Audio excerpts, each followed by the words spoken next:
Hey everybody, welcome to the Bass Shed Podcast. My name's Ryan Roberts.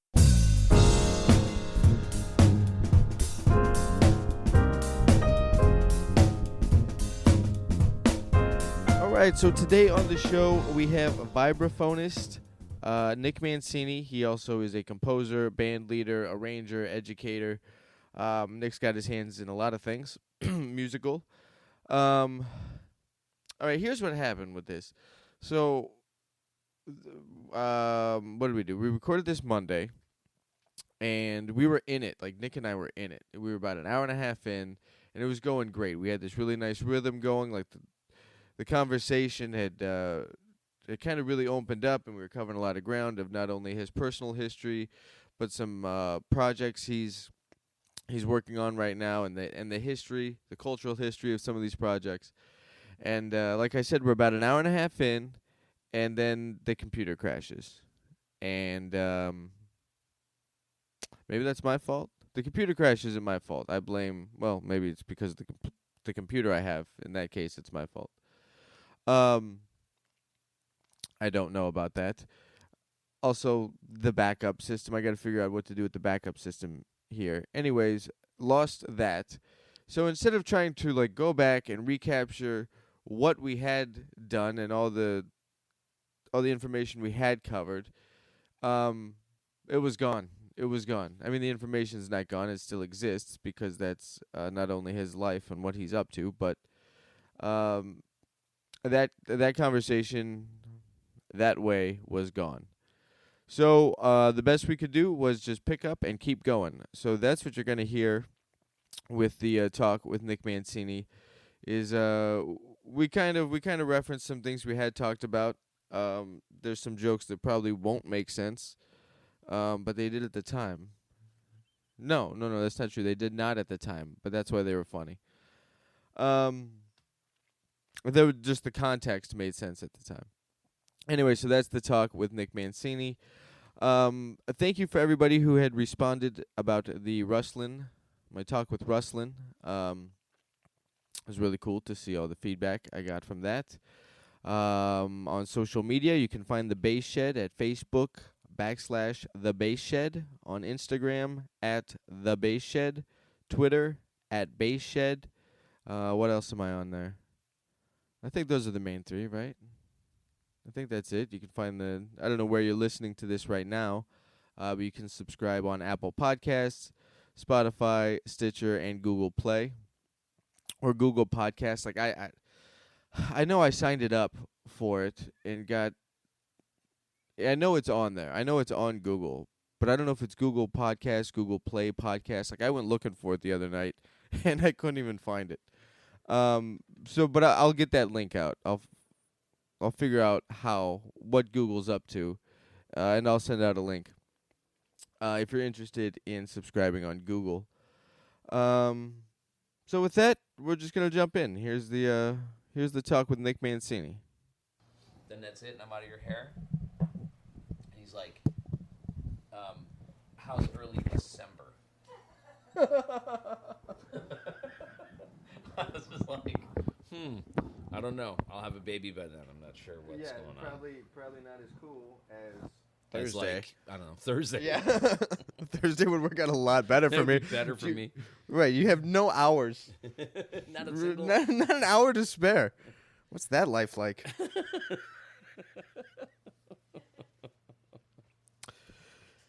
So, all right, let's see what happens here. So, we're either back or we're back from commercial break. Okay. We may have just lost like over an hour of. We were in it. That was good shit. Yeah, that was good. Too bad y'all missed it. Yeah. Oh well. Should have been there. So thanks for doing this, man. That was Nick Mancini. And, Thank you. Yeah. Great. We'll see you on the next one. This is excellent. I had a blast. We were talking about the nature of patrons at live gigs.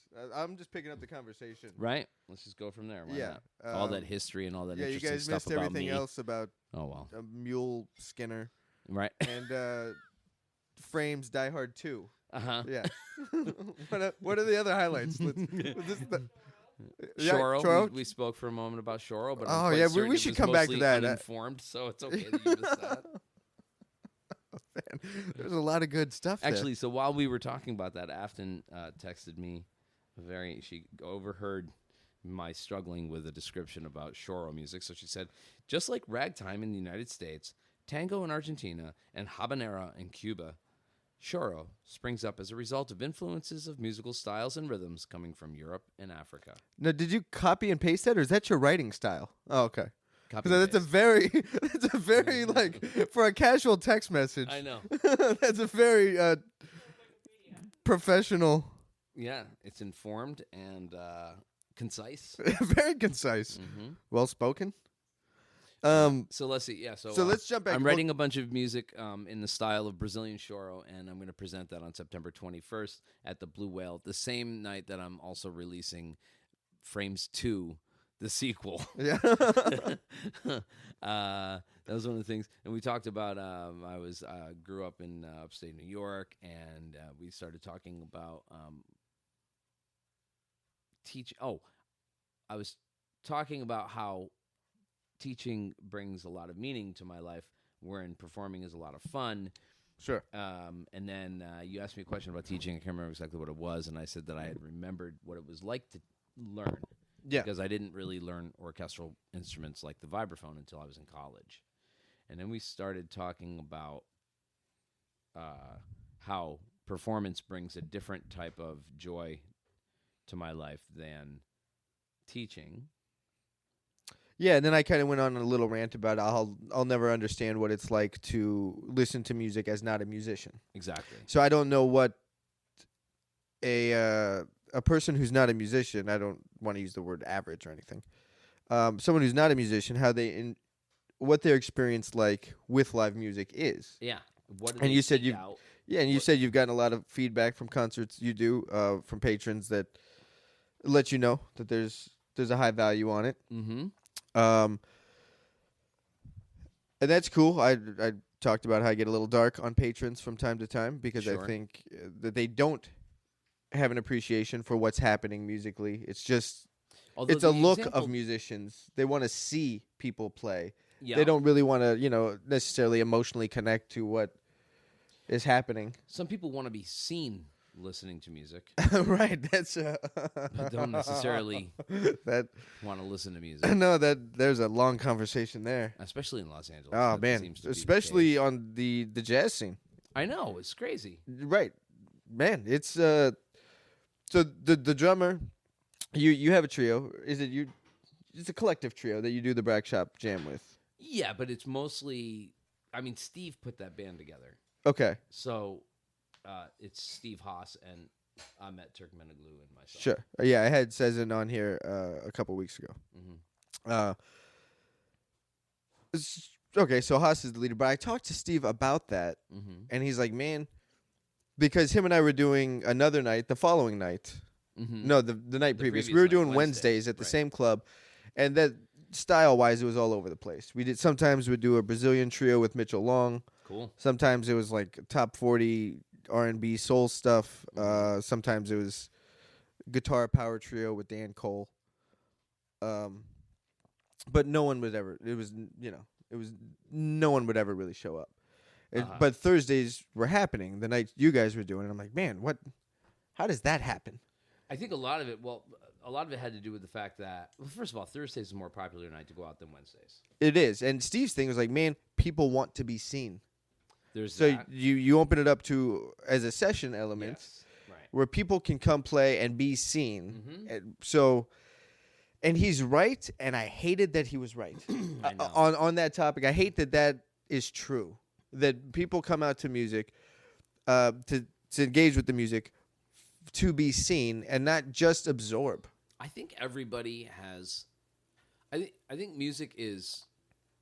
It's almost like a primordial gift to mankind, in that it's been around for ages. We've used it to communicate probably prior, in a very simple form. We use it to communicate prior to even having verbal communication.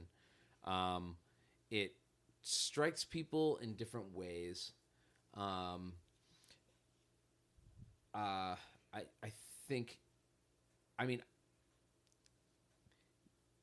there. you could have a quartet of musicians and have 4 different reasons as to why each person is there. Sure. And those are the people that are making the music, not even necessarily the people that are listening to the music. Right. You throw occupation into it. Then if they're professional musicians, I mean, 101 is they got bills to pay. They got bills to pay, sure. Some people are thinking in terms of, trying to build their reputation. Sure. Some people are there just to get their rocks off. So, it's like you just never know. And so because music serves so many different purposes in so many different people's lives, you never know why a person is there. Mm-hmm. I used to think all the time, too, like, you don't care about the music. You're not here to hear blah, blah, blah, blah, all this and that. And honestly, it's gotten to the point now where I don't care why people are there just as long as they're there. Okay. I mean, would I rather play to an attentive audience that can really appreciate what they're hearing and enjoy themselves immensely? Yes. Right. That's what I would rather do. I would rather because that's mostly because the music that the music that we both play is it's pretty cerebral stuff. It's not, original jazz music was dance music, right? But there's not too many people dancing to jazz these days unless it's like a kind of a retro swing thing or something along those lines, or like a like an undeniable funk sort of element to the music, like Snarky Puppy. But like for the most part, if you're just playing like original jazz music in a trio setting, that's going to be a very cerebral environment in which to hear music. I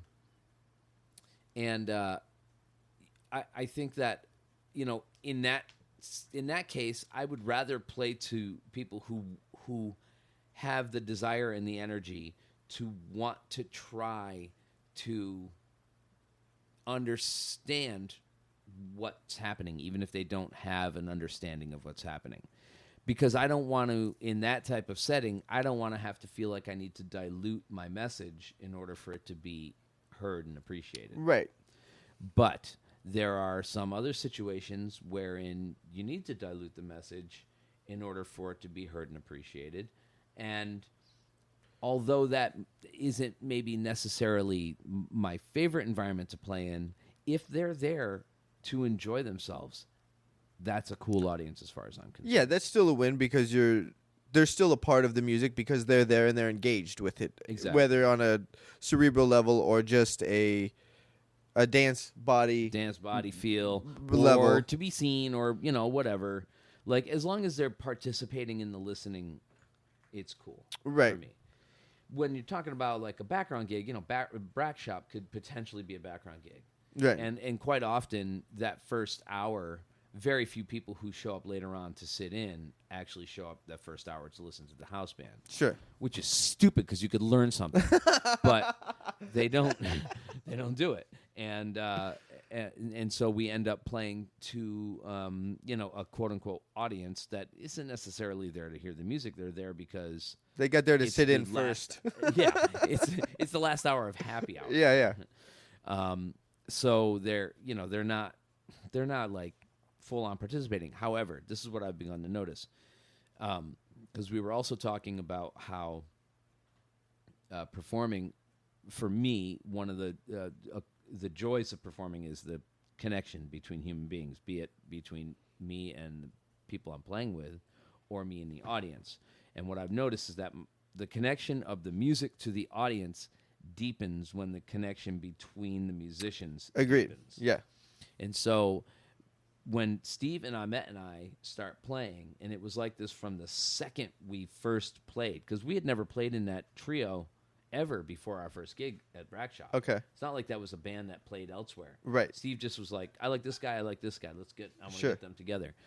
So he brought the three of us together, and from the moment we started playing, we had that kind of kismet. Sure. We all loved and respected the way each other played, and that meant that we would obviously like connect on a deep level. And so what I've noticed is we've actually been able to turn that bar from like a bunch of people watching the end of the game and enjoying happy hour into like a listening audience. I don't know exactly and it's not like we're dumbing it down. I mean, Right, you're we're still playing, just showing up and playing. Yeah, we're playing standards and odd meters and doing tunes that are, not exactly like 3-chord vamps with a chorus and a verse that everybody can kind of be like, yeah, this is a nice song. Like we're going in, and on top of that, we're going in a very, in a way that jazz musicians go in, which is, in a very cerebral sort of way. Sure. But I think also the fact that there's 2 percussion instruments in the band, that has something to do with it, because percussion, even though it's tuned percussion, pitched percussion, it still hits in a way that's different than a saxophone or a guitar. There's a visual element to the vibraphone. I think there's also the element of like, what the hell is that thing? Right. People don't see it that often. Yeah. No, I mean, we did that duo gig. Whenever that was. Yeah. Yeah. A month ago, maybe. Yeah, and I think you explained 3 or 4 times what the instrument even is. Yeah. Exactly. Yeah, because I think one of the guys came up to me and said, oh, yeah, my daughter used to play this in school. And I said, she used to play the vibraphone? And he goes, wait, what? Yeah. I was like, yeah, this is a vibraphone. Or she was crushing it. I thought it was a xylophone. No, it's not a xylophone. And the thing that you're thinking of also isn't a xylophone. The thing you're thinking of is a glockenspiel. But we won't go there. Just enjoy your brunch and walk away. So anyway, I'm not saying that we're somehow in some way superhuman because we're able to transform Brack Shop into a listening room. I think what it is that people are there for different reasons. It is possible to punch through. Also, I'm finally now, and I consider this to be kind of like a small modicum of success in my mind. I am finally at that point where I don't worry too much if people aren't listening. And I think that's because I've focused on deepening the rapport between the musicians. Yeah. And I've kind of turned it into sort of like, if that rapport is deep, then people will hear it. I mean, obviously, I've never played with Ahmet because he's another bass player. Right. But from playing with you and for as much as I played with Steve, like that's a very sensitive. The two of you are very sensitive listeners, and so assuming, I can only imagine that Ahmet is coming on the same wavelength as a listener. Absolutely. When he's playing, so that much sensitivity and control of their instrument and musical fundamentals, that can only lead to good things. And my favorite is when you play with a band regularly and everybody shows up like that. What happens to the same tunes? Yeah, exactly. Like they become this other version of themselves. That's right. And that's only the snowball effect that happens from playing them regularly. Mm-hmm. Absolutely. So when that was similar to like things that would happen when me, Steve, and Dan Cole were doing kind of the power trio vibe. Mm-hmm. We just had our collection of tunes that became something completely different. And I always love that. Like where else can the tune go? Not just while you're playing it, but these kind of arrangements that you just... Yeah. That becomes the standard arrangement of the tune. Right. That just morphs over months. Yeah, and also we take for granted what it's like to actually be able to play a tune well and together as a band, because as jazz musicians, we find ourselves playing kind of similar tunes with a lot of different groups. Right. And also we find ourselves playing with people who can pretty much crush a tune the first time they've ever played it. But that doesn't necessarily mean that they've got a personal connection to the song. Sure. And then even if everybody can crush the tune on their own individual level, to have a personal connection with one another and with the way that each other plays, that's when, like you said, the thing can start to take on a life of its own. It's different than everybody playing the same tune really, really well at the same time. Absolutely, yeah. It's like... Because everybody's still kind of in their lane. Right. It hasn't really all melded together yet. That's right. Everybody's just like, I'm doing here, and we're trusting the natural progression of things. Whoever takes the melody is going to take the first chorus, and whatever. There's still... It doesn't have... the musicianship isn't even in question. Then, like, everybody's going to be fine on the tune. But the synergy that happens, I think that... I miss that a lot. Do you? Yeah, What do you mean when you go as a listener? You miss it, or I miss it as a listener because I don't regularly hear in Los Angeles bands that have been playing together regularly. right? It's just a bunch of the same dudes. Like, oh, now he's on the gig, or now he's on the gig, or Right. And there's so many kind of pickup gigs like that around that there's not a lot of this. We're inadvertently cultivating a sound that it is only identified by this trio or this quartet or whatever the group may be. Right. Now, as a band leader, how do you go about that? Getting that kind of synergy from your own project. Yeah. Well, I mean, I am guilty of jumping around from one set of personnel to another set of personnel, like constantly, and that has a lot to do with the fact that, first of all, I have so many different musical things that I want to do, and I feel that there are different musicians who have strengths in that thing, in those particular areas, So you wouldn't call a great bebop bass player to play a funk gig unless they also can play great funk, which is entirely possible. But I wouldn't. Anyway, so there's that. That was why I would jump around from a lot of different groups, and every CD I released was a different group of people. And how many CDs you got out now? I don't know, probably 9 now or something like that. Okay, 9 that were properly finished and released and everything. Yeah, all different concepts. Different concepts, different instrumentation. 3 organ trio records, all different personnel and different music and different concepts. Storyteller was more like kind of like a modern chamber jazz kind of thing. But with this recent group that I have, and a lot of it used to fall under the auspice of Nick Mancini Collective. And I did that because I got sick and tired of having the Nick Mancini Quartet and the Nick Mancini Sextet and the Nick Mancini this and that and that. Sure. So it's just the collective, and then I can play under the auspice of that. But now that name has become synonymous with this particular group of musicians. With what? Which? Okay, so that would be John Tegmeyer on clarinet. Well, what's the identity of sound? If I see Nick Mancini Collective, what's my knee jerk reaction? As like that's what that thing is. If I'm gonna go check it out. Is it going to be the chamber thing or more of a straight ahead, world inspired and chamber-esque? Okay, so that's the record, The Frames, right? Mm-hmm. And then we got the follow up one that's coming out Frames later this month, next month, yeah. Unleashed. It's September 21st. Will okay, be the official release of that one. Okay, so that's what travels with the Collective brand. Now it does, yes. Yeah, okay, and that was totally because. That happened completely authentically and organically as well. And so I got this monthly residency going at this place called Trip in Santa Monica. Yep. And I started that about a little over 2 years ago. Is that still going? Yeah. Really? Mm-hmm. Yeah. We'll be there again at the last Tuesday. It's the last Tuesday of every month. Okay. And the thing is that the gig pays hardly any money whatsoever.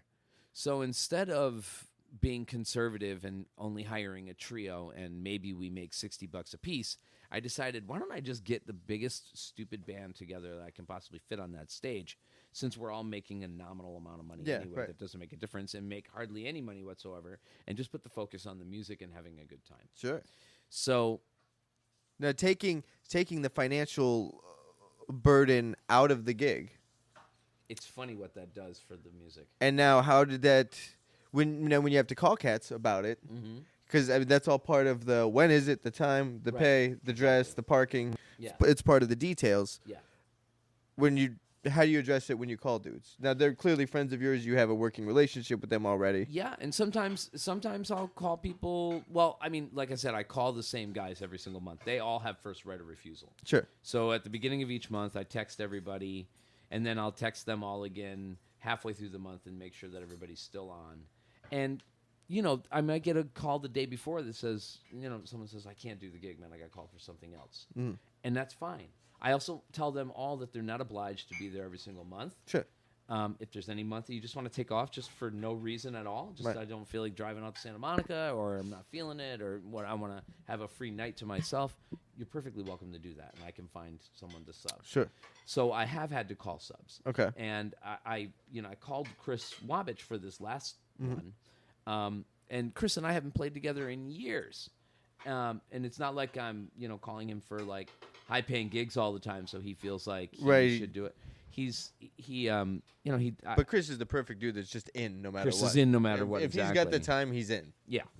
But I frame it very no pun intended. I frame it very honestly. I say, look, I'm like, do you want to play the residency with me at the end of the month? Great music, great hang, terrible bread. Yeah. I just put it out there. No obligations. Sure. It's not going to reflect how I feel about you. It's not going to reflect whether or not I call you again in the future. None of that is true. The only thing is I just want to get all the seats covered. Yeah. And I want to play with people. The thing is that... Who is Chris subbing for? Who's the... James Yoshizawa. Oh, okay. Who plays a lot like Chris. Like every time... He studied with Chris. He does, but like even just watching him play. Yeah. Maybe it's because they're both like approach. they both have like a really light build personally. Just the way they move and it's I think very they also both play a lot of percussion instruments. yeah. So their touch is refined in that regard. Okay. And the reason why I thought of Chris is because I know that he's a percussionist, and there are two percussionists in the band. And what I have never wanted was to have two percussionists who just play along with the music. I want them to be an integral part of the sound. Yeah. Which places an onus on the drummer to incorporate the percussion into the overall groove. And not every drummer wants to do that. How do they establish a whole groove incorporating these things that are already existing? Exactly, which means that probably you're going to be playing 50% less than what you would normally What kind of play. drums? What size drum set do they show up with? Like Well, really there's a minimal? drum set already at Trip. Oh, okay. And I think it's just two tom-toms. Just like a rock drum set. Yeah, vibe. basically. Okay. Mhm. There might be two ride toms and a floor tom. I don't know. Yeah. So, pardon my yawn. So, for me, what's important is that the people who show up want to be there, and that they want to make music, and that they want to have a good time hanging. I didn't. It's not like I sat down and concocted this particular instrumentation for my band. I didn't do that at all. I just said, like, who do I like playing with? Right. If I had my choice, who would be in my band? Who Sure. are these people that and then also on top of that, who would I like to have in the band who is also well-rounded, responsible, fun to hang with? There's a lot of other Yeah. Right. because I didn't even know what kind of music I was going to be playing once I took this gig on. Then what did that turn into? A bunch of stuff you've written? Do you? Yeah. Is Basically, it like I started writing? you just immediately okay? Because I want to bring new stuff every time. Oh wow! So every month you're writing. Yeah. How many on average new charts are you showing up with? Well, this past month I've been focusing so much on the Shoro that I haven't really been writing new tunes. But for a while, I'd probably come with like 2 to 3 new tunes a month. Okay, that's solid. Yeah. Now this is the second reference to that, so let's dig into what that is. That is folkloric Brazilian rhythms with European counterpoint. That's Right. That is the nature of Of choro. Shoro, Shoro. Okay. Mm-hmm. Right. But the collective is not a Shoro band, although we'll play occasionally a Shoro. But there's a lot of notes, and so to sight transpose that for the horn guys, Right. not fun. Sure. So the tunes that I usually end up writing for that band are kind of a little bit more open, a little more expansive, more room for improvisation and Right. more room for building up textures and stuff like that. Yeah, this is part of the conversation that got lost with this 9-piece band.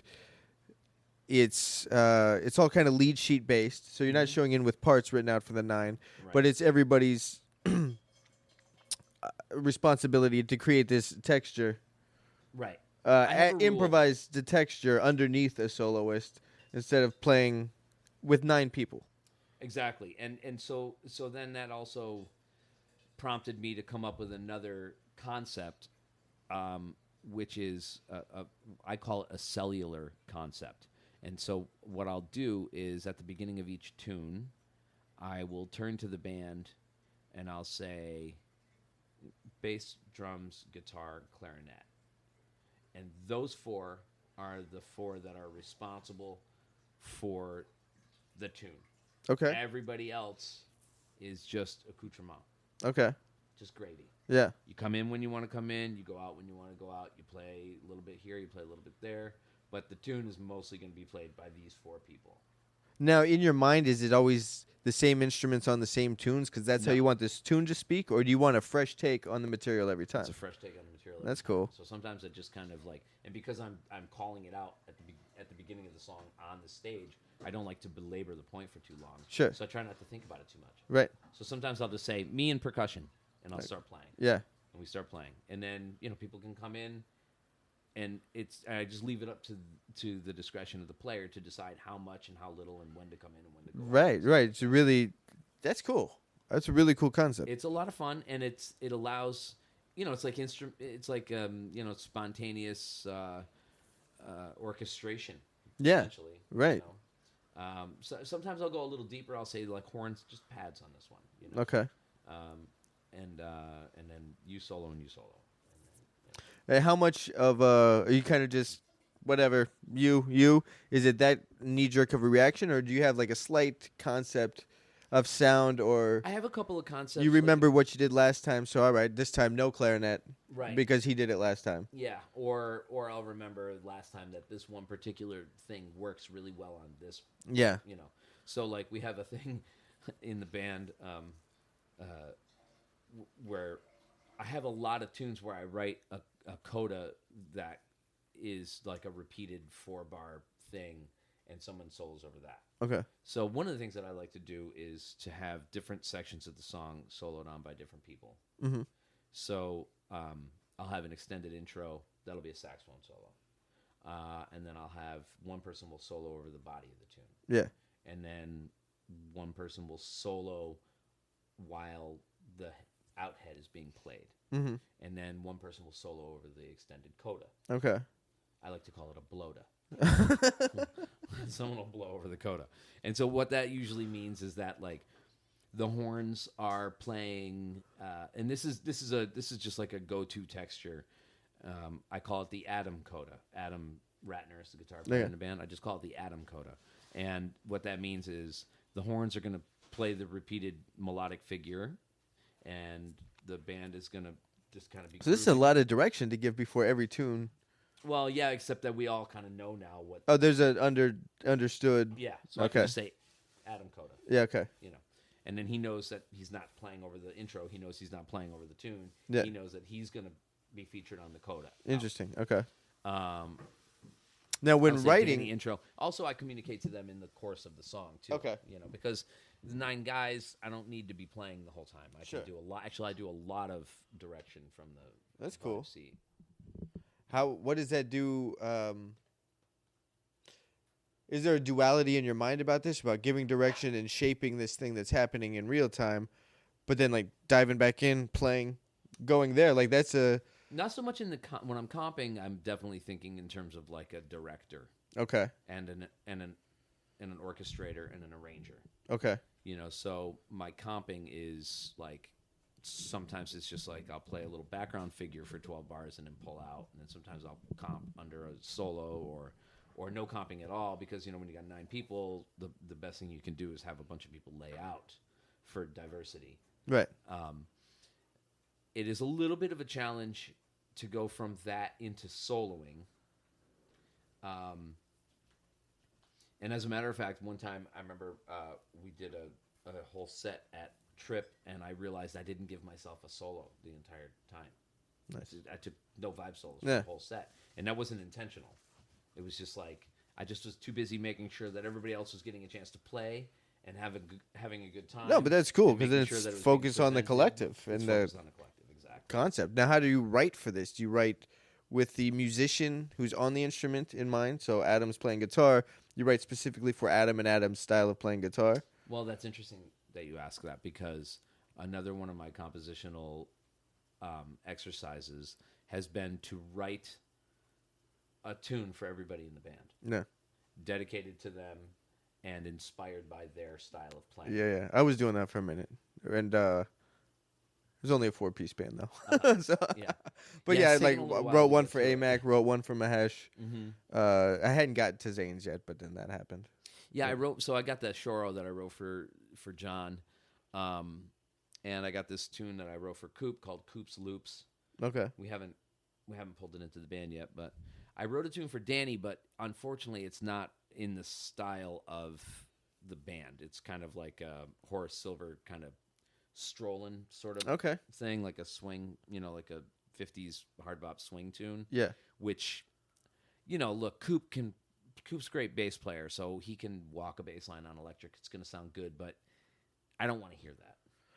And most likely he doesn't want to play it. Like I don't. He doesn't. Yeah, it doesn't feel right to walk on an electric, and it doesn't feel right to play pocket on upright. Exactly. Like I get asked the I'd rather question. hear pocket on upright than walking on electric, though. Yeah, probably. By my choice. Yeah. Nels Henning or said Pedersen can play some serious pocket. Yeah, absolutely.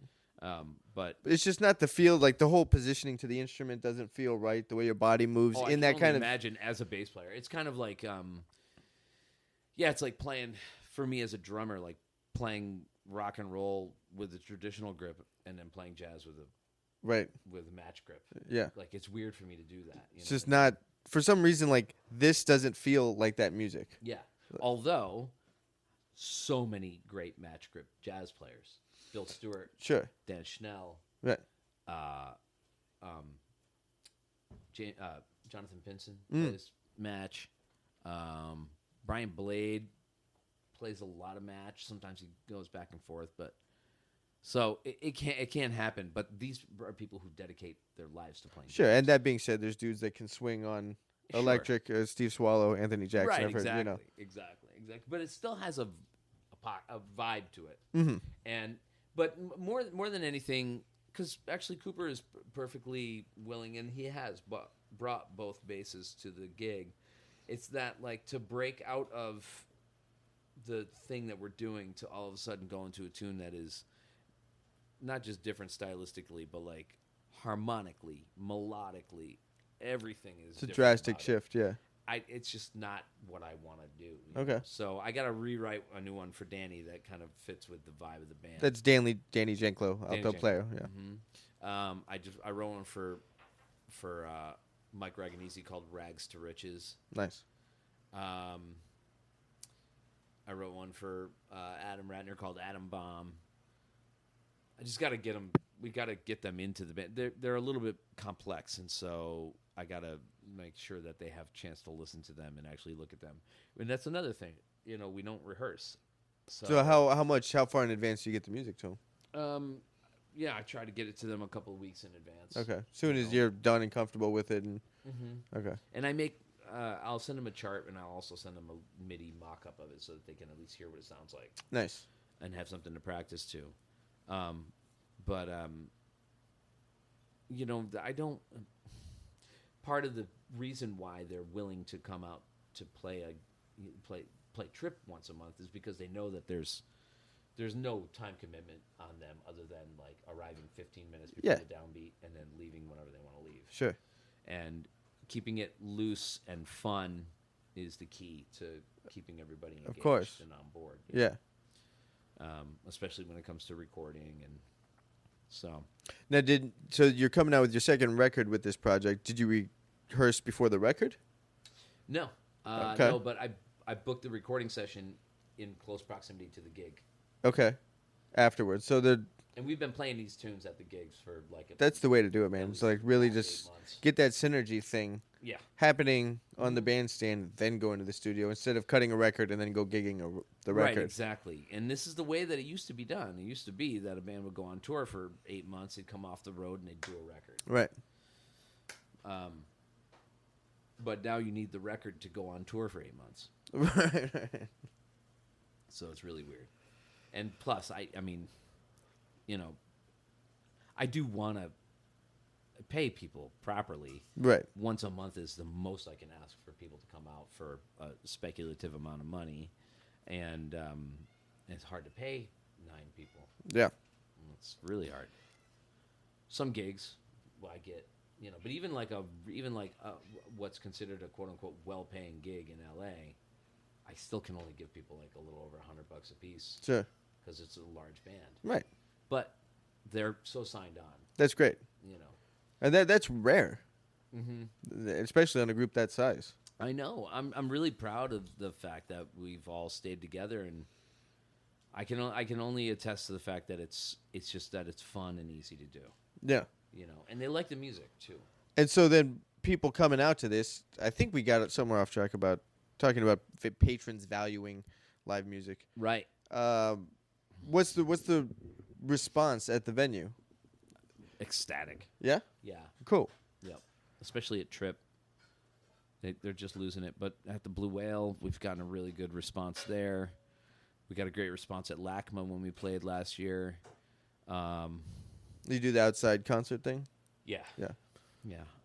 So my next goal now is to really like step it up, take it to the next level, and get it on some festival stages. Okay. How are you going about that? Well, let's now I'm praying. No, I mean getting the second record together and being able to show to an agent or a promoter that it's a real project, right? That it's not just some haphazard thing that I threw together, but rather that like this is a group of people that play together, have a chemistry, have a history, have 2 records under their belt. I think that makes a big difference. So once I get that material together, the second record and some of the promotional video material and stuff, I think it should be a fairly easy sell. Now you have 9 records out, and what year was your first record done? 1999. Actually, okay. It's the 20-year anniversary of it. Okay. Yeah.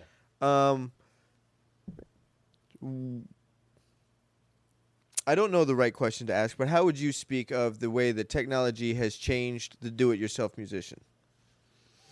Because you've been doing it for 20 years, just right. releasing records as an artist under your own name, not alone just being in the music industry as a sideman and a hired guy, right. Maybe even producing somebody else's record, whatever. But as an artist and trying to get that name and that music out there, what's it been like to navigate the curve of technology? Well, I feel like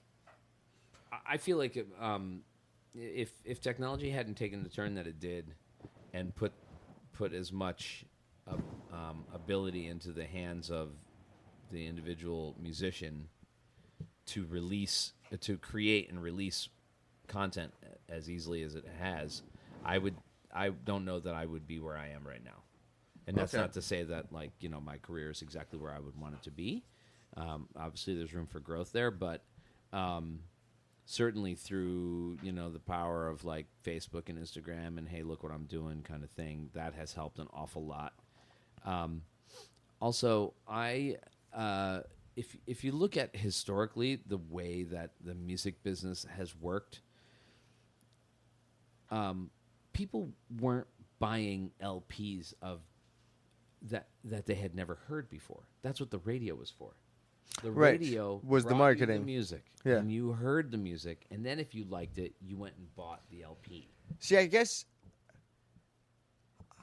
when I was young and formative in being an investigative listener, like there was a Borders by my house in Phoenix, and like that would be a night.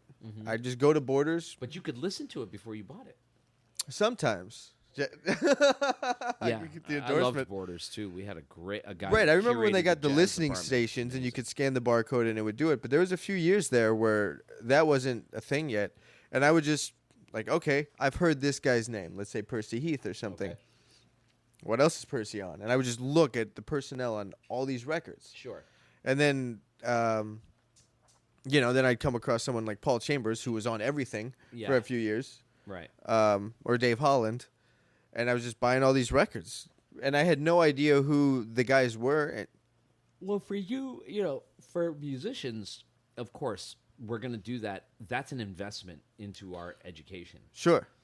But for the random listener who doesn't really want to take a chance at buying a $15 CD that they don't like, they're more apt to buy a CD if they've gone to a show and listened to the show. Yeah.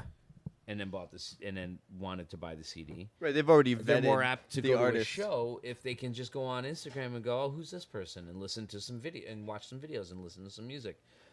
Also, there's so much extra information about the artist that you can glean from the way that they manage their profile, be it Facebook, Twitter, Sure. or Instagram. That gives you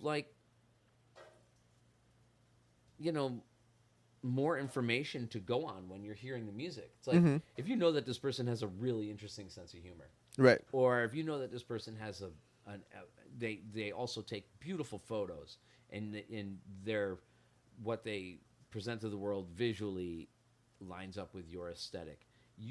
When you listen to their music, you're going to hear more, right? So, I think Yeah, you're gonna. hear I agree with that. differently Yeah, of than course. if it were just to drop the needle, Right. You know? I mean, I can't remember who it was that I came across someone on K-Jazz the other night. I didn't recognize the recording, and I could barely recognize the playing, and I loved it. Okay. And then I found out that it was someone that I always thought I vehemently couldn't stand. Really? Yeah, and I'm not going to mention the name, but I was like, oh, wow, that's interesting. Is it someone you knew or play with, or just like No, legend? Just it was Okay. a legend whose music I never really liked, or always kind of thought was whatever, corny or whatever it was. And I can't remember who it was, so I can't. And I say the other night, this is probably months ago, Yeah. but I just remember it starkly because I was like, wow, that's that person? Yeah. God, I thought I couldn't stand them. Next thing I know, I'm like checking out their stuff on YouTube, and then now I'm like, oh, if they come to town, I think I might like to check them out. And Okay. totally, So the music, I think that the product comes before the patronage, Right. and that's an important thing for musicians to remember, Sure. and to not because when YouTube and Facebook and Instagram first came out and was an opportunity for people to put their music out in the world, people who were used to making their money selling CDs felt very strange about allowing people to hear their music without without any kind of transaction. Exactly. Yeah. But the thing is now, I've got an 8-channel recording rig and all the mics and all the stands and cables and stuff like that. I can record all sorts of music and I have recorded all sorts of music that I just release just for people to listen to. Yeah. That I wasn't concerned about ever making a CD that I would then market and make commercially available. It's just material to just adjacent material. Sure. Oh, I do this thing too. I don't plan on making a CD, or maybe I've only got 4 tunes that I've written in this style. But here, check out these 4 tunes. I have an outlet for that now that I wouldn't have had otherwise. SoundCloud is brilliant for that. Okay. And so I think all of these things are really positive. As far things. as marketing, yes. As far as trying to monetize it, Maybe not so much. yeah, right, because that's always all the blog articles that go around about what people are making on Spotify or But I don't make my money from record sales, so I'm not as concerned about that. Sure. I do make my money I do make some money selling CDs at shows. But people come to shows because I'm able to Because they've heard it. tantalize them through social media. Sure. Right. You know what I mean? And that builds. So CD sales, you're still moving actual CDs.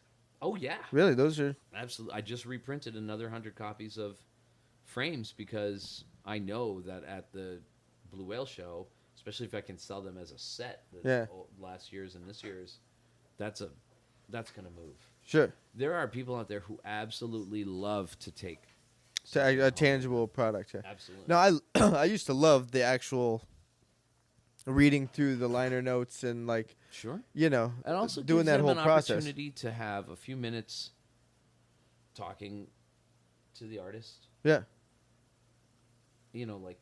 That means a lot to people. Mm-hmm. We did our part by presenting the music for them. Sure. They want to do their part. If they really enjoyed it, they want to show you their enjoyment. That's their way of being involved. Right. That's why people applaud.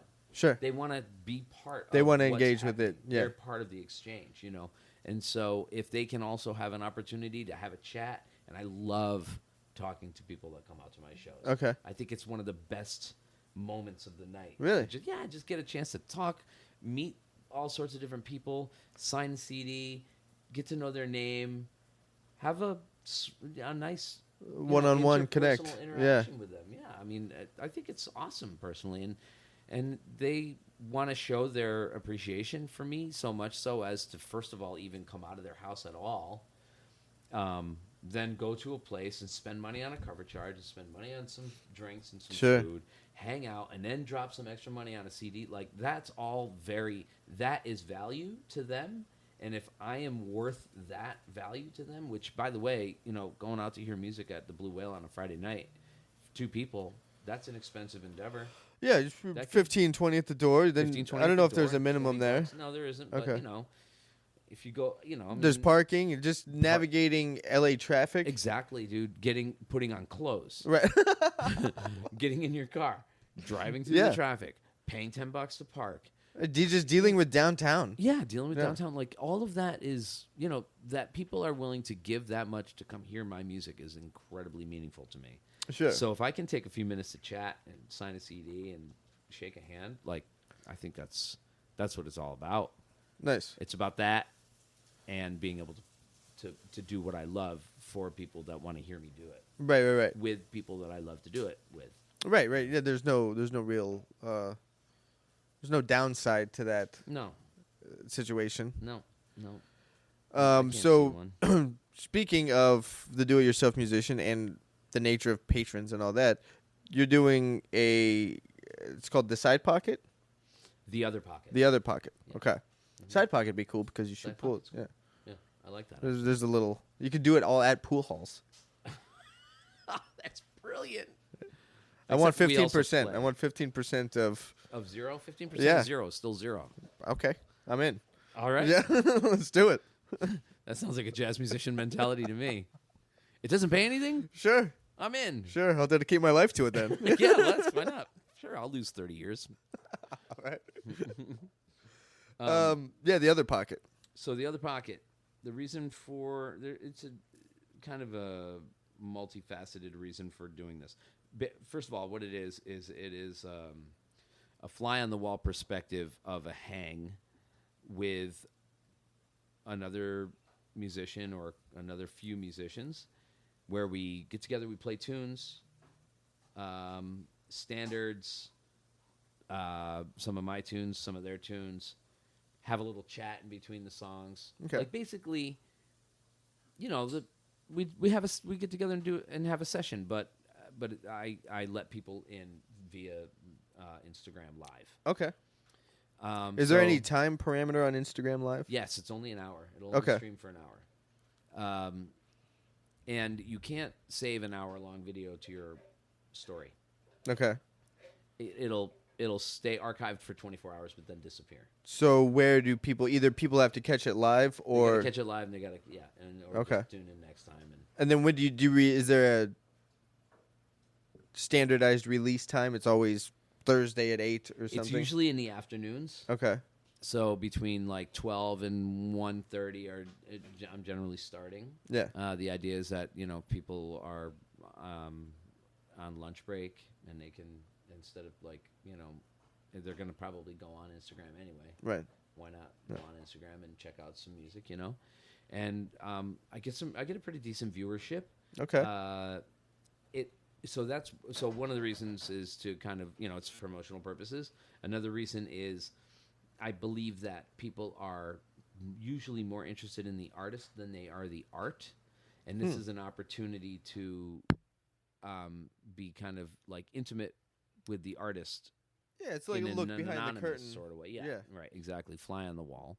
So they get to see how we interact when we're not on stage. Sure. But are still performing.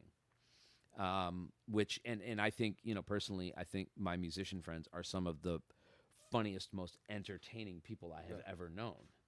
So I would want people to be able to benefit from listening to the banter, already. I hope you've done one with Sinisi.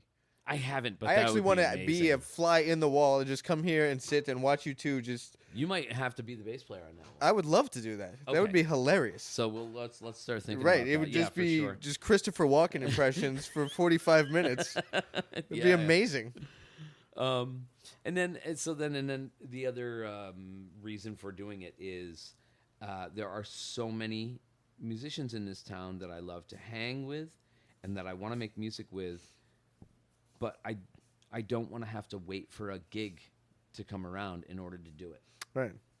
So that's a cool way to like check in with dudes you haven't. Yeah. Totally. Let's get together and play. And by the way, I'm going to put my phone up and I'm going to let's make it a little thing. Yeah. 50 people will check it out or something like that. That's cool. Now, is that through your personal Instagram, or is there a separate? No, it's through my personal Instagram. Okay. What's the handle there? Let's go and plug it. Might as well. Nick the Mancini. Nice. Yeah, that was invented by Afton. Invented and implemented by Afton. Yeah, so I don't have one currently booked, but I think I might just make my next one a solo concert. Okay. And I'm just looking for a day at which I can do it. It might be Thursday during the day. I don't really have much going on, so maybe this Thursday, the 8th.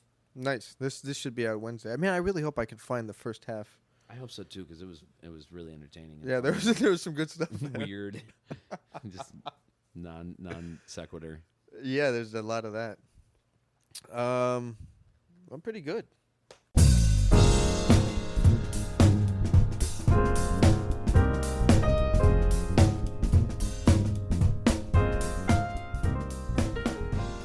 All right, so that's Nick Mancini. I will have links to his Instagram page up at thebassshed.com /podcast/ Nick Mancini. And, yeah, there will be links to all his stuff there. After we got done recording, I had dinner with Nick and his wife, Afton, his lovely wife, Afton. And I think that conversation could have been a podcast in and of itself. That was a really cool conversation to sit and talk with the two of them. I can't remember the fullness of the conversation, but it was a really, really cool, interesting, self-aware conversation about a lot of topics, and I had a lot of fun with both of them, eating spaghetti and talking to Nick here, and the part that got lost. So there's all that. Coming up next week on the podcast is bassist Steve Jenkins. Steve's got some CDs out on Spotify and iTunes, Apple Music, all that. Check him out. And we will learn more from Steve next week. So thanks, everybody, and catch you on the next one.